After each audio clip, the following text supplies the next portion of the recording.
Zimbabwe adalah sebuah negara yang terkurung daratan. Terletak di Afrika Tenggara, antara Sungai Zambezi dan Limpopo.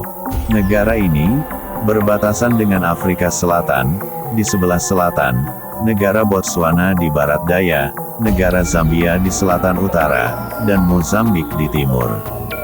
Dengan ibu kota bernama Harare, yang juga merupakan kota terbesar di negara ini.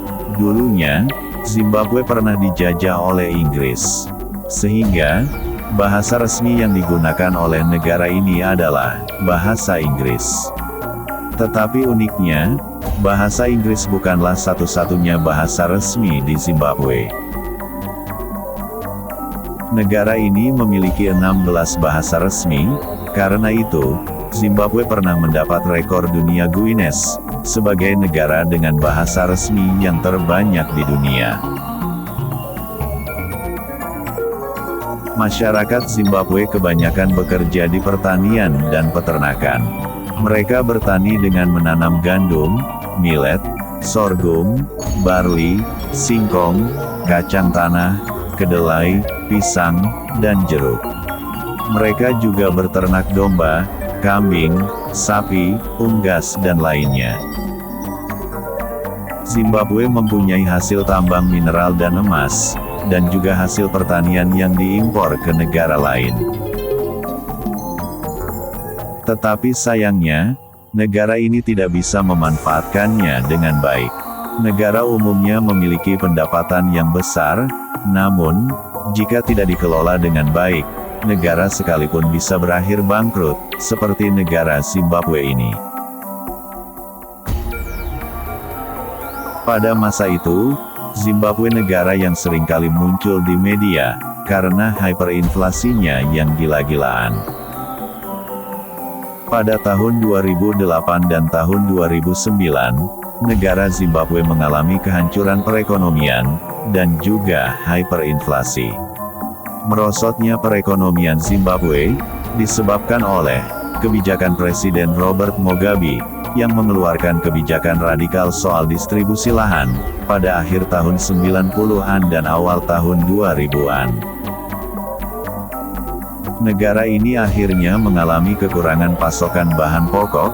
Tidak cuma itu, untuk mengakali defisit anggaran negara, Bank Sentral Zimbabwe justru malah terus mencetak uang dalam jumlah besar. Akibat kebijakan ini, inflasi besar-besaran alias hyperinflasi terjadi di sana. Saking parahnya, harga barang di sana bisa naik 2 kali lipat setiap 24 jam.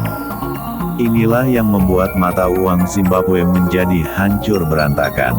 Saking gak lakunya, mata uang di sana sudah menjadi pemandangan biasa, kalau masyarakatnya harus membawa bergepok-gepok uang, hanya untuk belanja.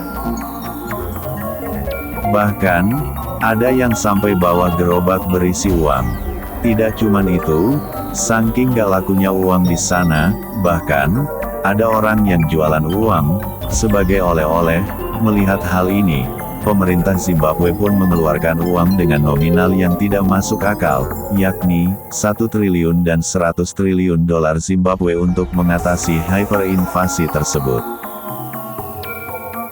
Setelah mengalami inflasi, Zimbabwe telah menjadi negara dengan banyak mata uang, yang bertujuan untuk memerangi inflasi. Zimbabwe meninggalkan mata uangnya sendiri, yaitu, dolar Zimbabwe, dan mulai menggunakan mata uang lain seperti dolar Amerika, Rand Afrika Selatan, Euro, dan Botswana.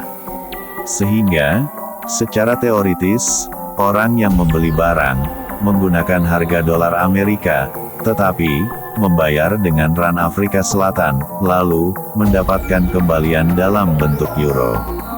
Tidak cukup sampai di situ, pada tahun 2015, yen Jepang, dolar Australia, rupiah India, dan renminbi Tiongkok, juga menjadi alat pembayaran yang sah di Zimbabwe. Dan sekarang di tahun 2022, pemerintah Zimbabwe menerbitkan koin emas sebagai salah satu solusi untuk mengatasi hyperinflasi yang melanda.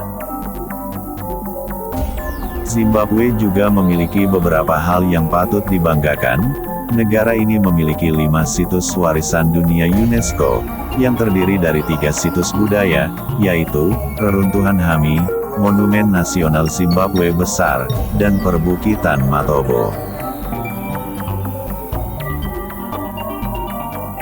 Kemudian, ditambah dengan 2 situs alam, berupa air terjun Victoria, serta kolam Mana.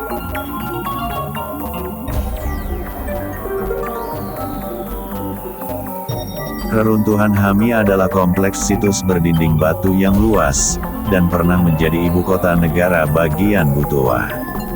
Hami dikembangkan antara tahun 1450 dan tahun 1650, yang menurut legenda, Monumen Nasional Zimbabwe Agung adalah ibu kota Ratu Sheba.